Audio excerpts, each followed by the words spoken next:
ಜೈ ಹಿಂದ್ ಸ್ನೇಹಿತರೆ, ಇವತ್ತಿನ ವಿಡಿಯೋದಲ್ಲಿ ಭಾರತದ ಇತಿಹಾಸಕ್ಕೆ ಸಂಬಂಧಪಟ್ಟಂತಹ ಮೋಸ್ಟ್ ಇಂಪಾರ್ಟೆಂಟ್ ಕ್ವಶನ್ಗಳನ್ನು ತಗೊಂಡು ಬಂದಿದ್ದೀವಿ. ಸೊ ಪ್ರತಿ ಪ್ರಶ್ನೆ ಕೂಡ ಇಂಪಾರ್ಟೆಂಟ್ ಇದೆ. ವಿಡಿಯೋವನ್ನ ಸ್ಕಿಪ್ ಮಾಡದೆ ನೋಡಿ ಮತ್ತು ನಮ್ಮ ಚಾನಲ್ ಫಸ್ಟ್ ಟೈಮ್ ನೋಡ್ತಾ ಇದ್ರೆ ಸಬ್ಸ್ಕ್ರೈಬ್ ಮಾಡೋಕ್ಕೆ ಮರಿಬೇಡಿ ಅಂತ ಹೇಳ್ತಾ ಸೆಷನ್ ಸ್ಟಾರ್ಟ್ ಮಾಡ್ತಿದ್ದೀವಿ. ಮೊದಲ ಪ್ರಶ್ನೆ ಈ ರೀತಿ ಇದೆ, ಮನ್ಸಬ್ದಾರಿ ಪದ್ಧತಿ ಇದೆಯಲ್ಲ, ಈ ಮನ್ಸಬ್ದಾರಿ ಪದ್ಧತಿಯನ್ನು ಯಾವ ದೇಶದಿಂದ ಆಯ್ದುಕೊಳ್ಳಲಾಗಿತ್ತು? ಸರಿ ಉತ್ತರ ಆಪ್ಷನ್ ಸಿ, ಮಂಗೋಲಿಯಾ. ಮನ್ಸಬ್ದಾರಿ ಪದ್ಧತಿಯನ್ನ ಮಂಗೋಲಿಯಾ ದೇಶದಿಂದ ಆಯ್ದುಕೊಳ್ಳಲಾಗಿತ್ತು. ಇದನ್ನ ಭಾರತದಲ್ಲೇ ಇಂಟ್ರೊಡ್ಯೂಸ್ ಮಾಡಿದ್ದು, ಜಾರಿಗೆ ತಂದಿದ್ದು ಅಕ್ಬರ್. ಅಕ್ಬರ್ನ ಕಾಲದಲ್ಲಿ ಮನ್ಸಬ್ದಾರಿ ಪದ್ಧತಿ ಜಾರಿಯಲ್ಲಿತ್ತು. ಸೊ ಮನ್ಸಬ್ದಾರಿ ಪದ್ಧತಿಯಲ್ಲಿ ಮನ್ಸಬ್ ಎನ್ನುವಂತ ಪದ ಇದೆಯಲ್ಲ, ಮನ್ಸಬ್ ಎನ್ನುವಂತ ಪದ ಇದೆಯಲ್ಲ, ಇದೊಂದು ಅರೇಬಿಕ್ ಪದ.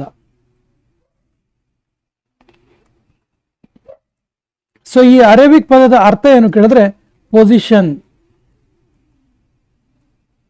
ಅಥವಾ ರ್ಯಾಂಕ್ ಎಂಬುದಾಗಿತ್ತು. ಈ ಅಂಶ ಕೂಡ ಗೊತ್ತಿರಲಿ. ಇದನ್ನು ಜಾರಿಗೆ ತಂದವರು ಅಕ್ಬರ್. ಮಂಗೋಲಿಯಾ ದೇಶದಿಂದ ಜಾರಿಗೆ ಆಯ್ದುಕೊಳ್ಳಲಾಯಿತು ಮನ್ಸಬ್ದಾರಿ ಪದ್ಧತಿಯನ್ನ. ಸೊ ಮನ್ಸಬ್ ಪದದ ಅರ್ಥ ಪೊಸಿಷನ್ ಅಥವಾ ರ್ಯಾಂಕ್. 11ನೇ ಶತಮಾನದಲ್ಲಿ ಕಂಡುಬರುವ ಸಂಸ್ಕೃತ ಕವಿ ಜಯದೇವನ ಕೃತಿ ಈ ಕೆಳಗಿನ ಯಾವ ನೃತ್ಯದ ಆಧಾರ ಗ್ರಂಥವಾಗಿದೆ? ಸರಿ ಉತ್ತರ Odissi. Option A is the right answer. So ಈ 11ನೇ ಶತಮಾನದಲ್ಲಿದ್ದಂತಹ ಜಯದೇವ ಇದನ್ನಲ್ಲ, ಈತ ಗೀತ ಗೋವಿಂದ ಎನ್ನುವಂಥ ಕೃತಿಯನ್ನು ಬರೀತಾನೆ. ಈ ಕೃತಿ ಒಡಿಸ್ಸಿ ನೃತ್ಯ ಪ್ರಕಾರಕ್ಕೆ ಆಧಾರ ಗ್ರಂಥವಾದಂಥ ಕೃತಿಯಾಗಿದೆ. ವಿಶೇಷವಾಗಿ ಜಯದೇವ ರಾಧಾಕೃಷ್ಣರ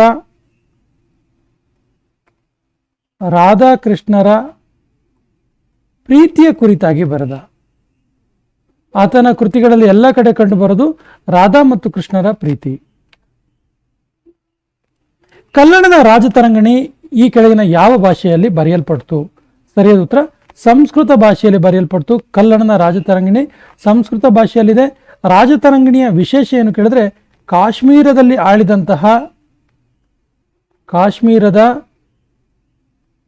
ರಾಜರುಗಳ ಬಗೆಗೆ ಉಲ್ಲೇಖವಾದ ಕೃತಿ ಇದು. ಉಲ್ಲೇಖವಾದ ಕೃತಿ. ಹಾಗಾಗಿ ಕಾಶ್ಮೀರಿ ಕಿಂಗ್ಸ್ ಆ್ಯಂಡ್ ಡೈನಾಸ್ಟಿ ಬಗ್ಗೆ ನೋಡಬೇಕಾದ್ರೆ ಕಲ್ಲಣನ ರಾಜತರಂಗಿಣಿ ಒಂದು ಪ್ರಮುಖವಾದ ಐತಿಹಾಸಿಕ ಕೃತಿ ಅಂತ ಕೂಡ ಅನ್ಸ್ಕೊಡುತ್ತೆ. ಇದರಲ್ಲಿ 7826 ವರ್ಸಸ್ ಇದೆ, ಪದ್ಯಗಳಿದಾವೆ. ಮತ್ತೆ ಕಲ್ಲಣನ ರಾಜತರಂಗಿಣಿ ಒಟ್ಟು 8 ಪುಸ್ತಕಗಳಲ್ಲಿ ಪ್ರಕಟ ಆಯಿತು. 8 ಪುಸ್ತಕಗಳಿದೆ. ಇದನ್ನ ತರಂಗಗಳು ಅಂತ ಕರೀತಾ ಇದ್ರು. 8 ತರಂಗಗಳಲ್ಲಿ ಪ್ರಕಟವಾಗಿರುವಂಥ ಕೃತಿ ಕಲ್ಲಣನ ರಾಜತರಂಗಿಣಿ ಸಂಸ್ಕೃತ ಭಾಷೆಯಲ್ಲಿದೆ. ತಬಕತ್ ಇ ನಾಜರಿ ಎನ್ನುವಂಥ ಕೃತಿಯನ್ನು ಬರೆದವರು ಯಾರು? ಸರಿ ಉತ್ತರ ಮಿನಾಜ್ ಇ ಸಿರಾಜ್. ಮಿನಾಜ್ ಇ ಸಿರಾಜ್ ಅವರು ತಬಕತ್ ಇ ನಾಜರಿ ಎನ್ನುವಂಥ ಕೃತಿಯನ್ನು ಬರೆದ್ರು. ತಬಕತ್ ಇ ನಾಜರಿ ಅಂತ ಹೇಳಿ 1260ರಲ್ಲಿ 1260ರಲ್ಲಿ ಈ ಕೃತಿಯನ್ನು ಬರೆದಿದ್ದು. ಮೊಘಲ್ ದೊರೆ ಔರಂಗಜೇಬನ ಮೃತ್ಯು ಈ ಕೆಳಗಿನ ಯಾವ ಸ್ಥಳದಲ್ಲಿ ಆಯಿತು? ಸರಿಯಾದ ಉತ್ತರ ಅಹಮದ್ ನಗರದಲ್ಲಿ ಆಯಿತು. Option C is the right answer. ಅಹಮದ್ ನಗರದಲ್ಲಿ ಫೆಬ್ರವರಿ 20, 1707ರಲ್ಲಿ ಔರಂಗಜೇಬನ ಮರಣ ಆಯಿತು. ಔರಂಗಜೇಬನಿಗೆ ಆಗ 88 ವರ್ಷ ವಯಸ್ಸು.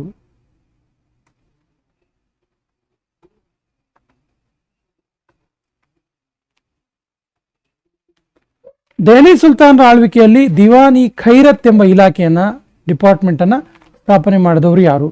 ಸರಿಯಾದ ಉತ್ತರ Firoz Shah Tughlaq. Option C is the right answer. Firoz Shah Tughlaq ಈ ದಿವಾನಿ ಖೈರತ್ ಎನ್ನುವಂಥ ಇಲಾಖೆಯನ್ನ ಸ್ಥಾಪನೆ ಮಾಡ್ತಾರೆ. ಈ ದಿವಾನಿ ಖೈರತ್ ಇನ್ನೊಂದು ಪ್ರಶ್ನೆಯನ್ನು ಕೇಳ್ತಾರೆ, ಎಕ್ಸಾಂಪಲ್ ಬರ್ಕೊಳ್ಳಿ. ಏನು ಕೇಳಿದ್ರೆ, ದೆಹಲಿ ಸುಲ್ತಾನರ ಕಾಲದಲ್ಲಿದ್ದ ದಿವಾನಿ ಖೈರತ್ ಎನ್ನುವಂಥ ಹುದ್ದೆ ಯಾವ ಇಲಾಖೆಗೆ ಸಂಬಂಧಪಟ್ಟಿತ್ತು ಅಂತೇಳಿ. ಸೊ ಇದೊಂದು ದಾನದತ್ತಿ ಇಲಾಖೆ ಆಗಿತ್ತು. ದಾನದತ್ತಿ ಇಲಾಖೆ ಆಗಿತ್ತು, ನೋಟ್ ಮಾಡ್ಕೊಳ್ಳಿ. ಸೊ ಇದರಲ್ಲಿ ವಿಶೇಷವಾಗಿ ಅನಾಥರು ಮತ್ತು ವಿಧವೆಯರಿಗೆ, ಅನಾಥರು ಮತ್ತು ವಿಧವೆಯರ ರಕ್ಷಣೆಗೆ ಅವಕಾಶವನ್ನು ನೀಡಲಾಗಿತ್ತು. ಮೊಹಮ್ಮನಿ ಸುಲ್ತಾನರ ಕಾಲದಲ್ಲಿ ಪ್ರಧಾನಮಂತ್ರಿಯನ್ನು ಏನೆಂದು ಕರೆಯುತ್ತಿದ್ದರು? ಸರಿಯಾದ ಉತ್ತರ ವಾಜೀರ್ ಅಶ್ರಫ್ ಅಂತ ಕರಿತಾ, ವಜೀರ್ ಇ ಕುಲ್ ಅಂತ ಕರಿತಾ ಇದ್ರು. ನೋಡಿ, ಮೊಹಮ್ಮನಿ ಸುಲ್ತಾನರ ಕಾಲದಲ್ಲಿ ಪ್ರೈಮ್ ಮಿನಿಸ್ಟರ್ ಪ್ರಧಾನಮಂತ್ರಿಯನ್ನ ವಜೀರ್ ಇ ಕುಲ್ ಅಂತ ಕರೀತಾ ಇದ್ರು. ಈ ಬಹುಮನಿ ಸುಲ್ತಾನರು ಇದಾರಲ್ಲ 1347ರಿಂದ 1527ರವರೆಗೆ ಭಾರತದಲ್ಲಿ ಆಳ್ವಿಕೆ ಮಾಡ್ತಾರೆ ಬಹುಮನಿ ಸುಲ್ತಾನರು. ಸೊ ಇವರ ಕಾಲದಲ್ಲಿ ಪ್ರೈಮ್ ಮಿನಿಸ್ಟರ್ ಅಥವಾ ಪ್ರಧಾನಮಂತ್ರಿ ಇದಾರಲ್ಲ, ಪ್ರಧಾನಮಂತ್ರಿಗಳನ್ನ ಏನಂತ ಕರಿತಾ ಇದ್ರು ಕೇಳಿದ್ರೆ ವಜೀರ್ ಇ ಕುಲ್ ಅಂತ ಕರಿತಾ ಇದ್ರು. ಕೃಷಿ ಭೂಮಿಯ ಮಾಪನ ಮಾಡುವ ವ್ಯವಸ್ಥೆಯನ್ನ ಜಾರಿಗೆ ತಂದ ಮೊದಲ ಮುಸ್ಲಿಂ ದೊರೆ ಯಾರು? ಇಂಪಾರ್ಟೆಂಟ್ ಇದೆ ಕ್ವಶನ್, ನೋಟ್ ಮಾಡ್ಕೊಳ್ಳಿ. ಸರಿ ಉತ್ತರ Mahmud Gawan. Option B is the right answer. So land survey related ಆಗಿರುವಂಥ ಕ್ವಶನ್ ಇದು.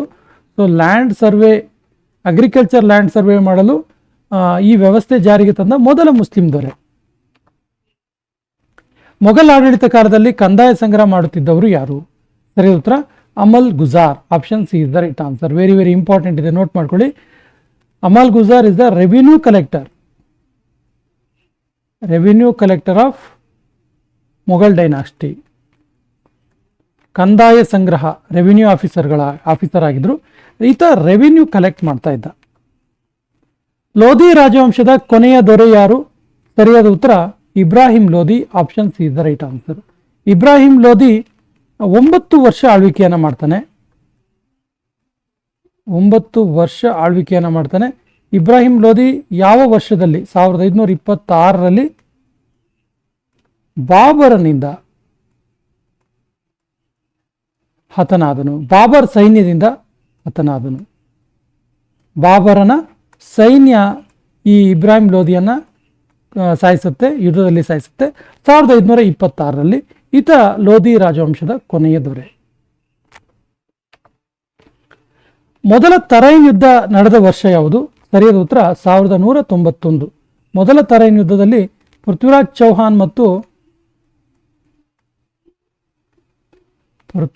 ಚೌಹಾನ್ ವರ್ಸಸ್ ಮಹಮ್ಮದ್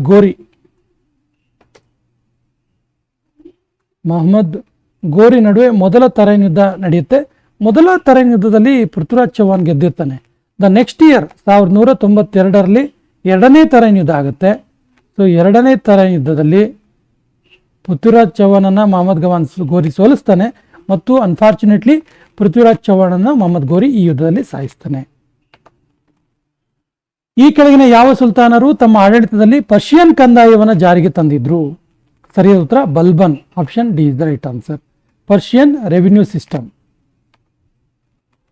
ಶೇರ್ ಶಾ ಸೂರಿ ಕೆಳಗಿನ ಯಾವ ಮೊಘಲ್ ದೊರೆಯನ್ನು ಸೋಲಿಸಿದ್ದನು? ಸರಿಯಾದ ಉತ್ತರ ಹುಮಾಯೂನನ್ನ ಸೋಲಿಸಿರ್ತಾನಿತ ಶೇರ್ ಶಾ ಸೂರಿ. ಹುಮಾಯೂನನನ್ನು ಶೇರ್ ಶಾ ಸೂರಿ ಸೋಲಿಸಿರ್ತಾನೆ. ಯಾವಾಗ ಕೇಳಿದ್ರೆ ಚೌಸಾ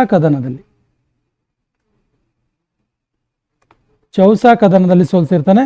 ಸೊ ಚೌಸಾ ಕದನ ಎಷ್ಟರಲ್ಲಿ ಆಯ್ತು ಕೇಳಿದ್ರೆ 1539ರಲ್ಲಿ.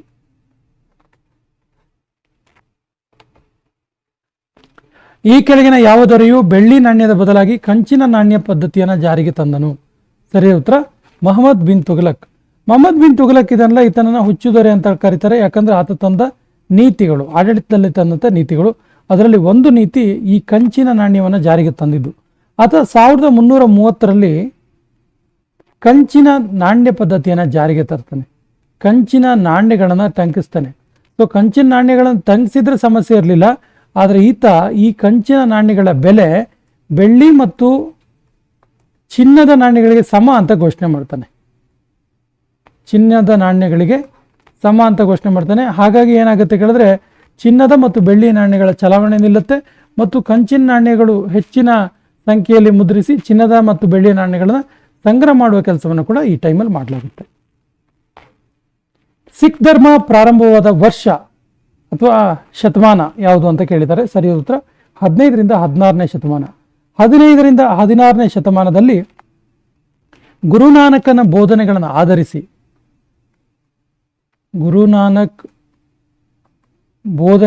ಆಧರಿಸಿ ಸಿಖ್ ಧರ್ಮ ಪ್ರಾರಂಭ ಆಗುತ್ತೆ. ಸಿಖ್ ಧರ್ಮವನ್ನು one of the youngest religion ಅಂತ ಕೂಡ ಕರೀತಾರೆ. ಸೊ ಈ ಗುರುನಾನಕ್ ಇದಾರಲ್ಲ ಸಿಖ್ ಧರ್ಮದ ಮೊದಲ ಗುರು, ಇವರು 1469ರಿಂದ 1539ರಲ್ಲಿ ಬದುಕಿದ್ದು. ಇವರು ಈ ಕಾಲಘಟ್ಟದಲ್ಲಿ ಸಿಖ್ ಧರ್ಮವನ್ನು ಪ್ರಚಾರ ಮಾಡ್ತಾರೆ. ದೆಹಲಿ ಸುಲ್ತಾನರ ಕಾಲದಲ್ಲಿ ಸಂಗ್ರಹಿಸುತ್ತಿದ್ದಂತಹ ಕಂದಾಯ ಪದ್ಧತಿ ಯಾವುದು? ಸರಿಯಾದ ಉತ್ತರ ಖಾರಜ್ ಟ್ಯಾಕ್ಸ್. ಕಾರಜ್ ಕಂದಾಯ ಪದ್ಧತಿ. Option D is the right answer. So kharaj tax ಅಂದ್ರೆ ಏನು ಕೇಳಿದ್ರೆ ವ್ಯಕ್ತಿ ಬೆಳೆದ ಬೆಳೆಯ 1/3 ಕಂದಾಯ. 1/3 ಕಂದಾಯವನ್ನು ನೀಡಬೇಕಾಗಿತ್ತು. ಇಲ್ಲಿ ಇನ್ನೊಂದು ವಿಶೇಷತೆ ಇತ್ತು. ಈ ಕಾರಜ್ ಕಂದಾಯ ಪದ್ಧತಿ ವಿಶೇಷವಾಗಿ ನಾನ್ ಮುಸ್ಲಿಮ್ಸಿಗೆ ಅಂದ್ರೆ ಮುಸ್ಲಿಮೇತರರಿಗೆ ಹೇರಿದ್ದಂತಹ ಕಂದಾಯ ಪದ್ಧತಿ ಇದು.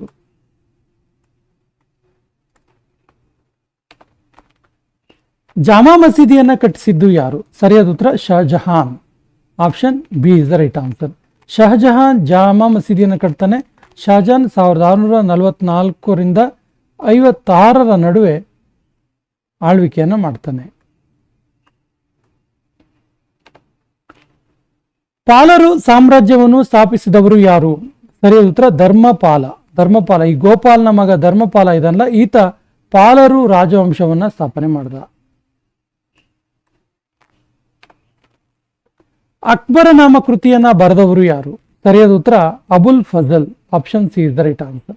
ಅಬುಲ್ ಫಜಲ್ ಅವರು ಅಕ್ಬರ್ ನಾಮ ಕೃತಿಯನ್ನ ಬರೆದ್ರು. ಸೊ ಇದೊಂದು ಪ್ರಮುಖವಾದ ಐತಿಹಾಸಿಕವಾಗಿ ಪ್ರಮುಖವಾದ ಕೃತಿ ಅಂತೇಳಿ ಕರೆಸ್ಕೊಂಡಿದೆ. ಯಾಕಂದ್ರೆ ಇದು ಅಕ್ಬರ್ನ ಆಡಳಿತದ ಇತಿಹಾಸವನ್ನ ಹೇಳುತ್ತೆ. ಅಕ್ಬರನ ಆಡಳಿತದ ಇತಿಹಾಸ, ಆತ ಕೈಗೊಂಡಂತಹ ಯುದ್ಧಗಳಿರ್ಬೋದು, ಆತನ ಆಡಳಿತ ವ್ಯವಸ್ಥೆ, ಕಂದಾಯ ಪದ್ಧತಿ, ಇವೆಲ್ಲದರ ಬಗ್ಗೆ ಮಾಹಿತಿಯನ್ನು ಕೊಡುತ್ತೆ ಅಬುಲ್ ಫಜಲ್ ಬರೆದಂತಹ ಅಕ್ಬರ ನಾಮ ಕೃತಿ. ಸೊ ಅಬುಲ್ ಫಜಲ್ ಬಗ್ಗೆ ಹೇಳೋದಾದ್ರೆ ಈತ ಅಕ್ಬರ್ನ ಆಸ್ಥಾನದಲ್ಲಿದ್ದ ನವರತ್ನಗಳಲ್ಲಿ ಒಬ್ಬ ಈತ. ತುಘಲಕ್ ನಾಮ ಕೃತಿಯನ್ನ ಬರೆದಿದ್ಯಾರು? ಸರಿಯಾದ ಉತ್ತರ ಅಮೀರ್ ಖುಸ್ರು. ತುಘಲಕ್ ನಾಮ ಕೂಡ ಇತಿಹಾಸದಲ್ಲಿ ಒಂದು ಪ್ರಮುಖ ಕೃತಿ ಅನ್ಸ್ಕೊಂಡಿದೆ. ಯಾಕಂದ್ರೆ ಇದರಲ್ಲಿ ತುಘಲಕ್ ದೊರೆಗಳ ಇತಿಹಾಸವನ್ನ ಕಲೆ ಹಾಕಲಾಗಿದೆ. ಕುತುಬ್ ಮಿನಾರ್ ನಿರ್ಮಾಣವನ್ನು ಪೂರ್ಣಗೊಳಿಸಿದವರು ಯಾರು? ಸರಿಯಾದ ಉತ್ತರ ಇಲ್ತಮಶ್. ಹಾಗಾದ್ರೆ ಕುತುಬ್ ಮಿನಾರ್ನ ಪ್ರಾರಂಭಿಸಿದ ಯಾರು ಕೇಳಿದ್ರೆ ಇದರ ನಿರ್ಮಾಣ ಪ್ರಾರಂಭ ಮಾಡಿದ್ದು ಕುತುಬುದ್ದೀನ್ ಐಬಕನ ಅಳಿಯ ಇಲ್ತಮಶ್ ಇದನ್ನ ಕಂಪ್ಲೀಟ್ ಮಾಡ್ತಾನೆ.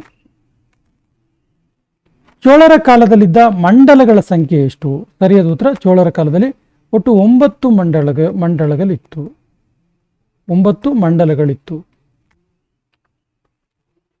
ಈ ಕೆಳಗಿನ ಯಾವ ದೊರೆ ತಮ್ಮ ಸಾಮ್ರಾಜ್ಯಕ್ಕೆ ಪರ್ಷಿಯನ್ ಪೇಂಟರ್ ಆದಂತಹ ಚಿತ್ರಕಾರನಾದಂತಹ ಖ್ವಾಜಾ ಅಬ್ದುಲ್ ಸಮದ್ ಅನ್ನ ಕರೆತಂದಿದ್ದನು? ಸರಿಯಾದ ಉತ್ತರ Humayun. Option A is the right answer. Vikramashila ಯೂನಿವರ್ಸಿಟಿಯನ್ನ ಸ್ಥಾಪಿಸಿದವರು ಯಾರು? ಸರಿಯಾದ ಉತ್ತರ ಧರ್ಮಪಾಲ 8 ಮತ್ತು 9ನೇ ಶತಮಾನದ ನಡುವೆ 8 ಮತ್ತು 9ನೇ ಶತಮಾನದ ನಡುವೆ ಏನ್ ಮಾಡ್ತಾನೆ ಕೇಳಿದ್ರೆ ಈ ವಿಕ್ರಮಶೀಲ ವಿಶ್ವವಿದ್ಯಾಲಯವನ್ನ ಸ್ಥಾಪನೆ ಮಾಡ್ದ. ಈ ಸೆಷನ್ ಕೊನೆಯ ಪ್ರಶ್ನೆ ಇರ್ತಿದೆ. 11ನೇ ಶತಮಾನದಲ್ಲಿ ಕಟ್ಟಲ್ಪಟ್ಟಂತಹ ಚಂದ್ರಗಿರಿ ಕೋಟೆ ಇದೆಯಲ್ಲ, ಇದು ಯಾವ ರಾಜ್ಯದಲ್ಲಿದೆ? ಆಪ್ಷನ್ಸ್ ಈ ರೀತಿ ಇದೆ: ಕರ್ನಾಟಕ, ಮಹಾರಾಷ್ಟ್ರ, ಆಂಧ್ರ ಪ್ರದೇಶ್, ಮಧ್ಯಪ್ರದೇಶ್. ಸರಿಯಾದ ಉತ್ತರವನ್ನ ಕಮೆಂಟ್ ಬಾಕ್ಸ್ ಅಲ್ಲಿ ಕಮೆಂಟ್ ಮಾಡಿ. ಮತ್ತು ನಮ್ಮ ಚಾನಲ್ ಫಸ್ಟ್ ಟೈಮ್ ನೋಡ್ತಾ ಇದ್ರೆ ಸಬ್ಸ್ಕ್ರೈಬ್ ಮಾಡೋಕೆ ಮರಿಬೇಡಿ ಅಂತ ಹೇಳ್ತಾ ಇವತ್ತಿನ ಸೆಷನ್ ಕಂಪ್ಲೀಟ್ ಮಾಡ್ತಾ ಇದೀವಿ. ಜೈ ಹಿಂದ್.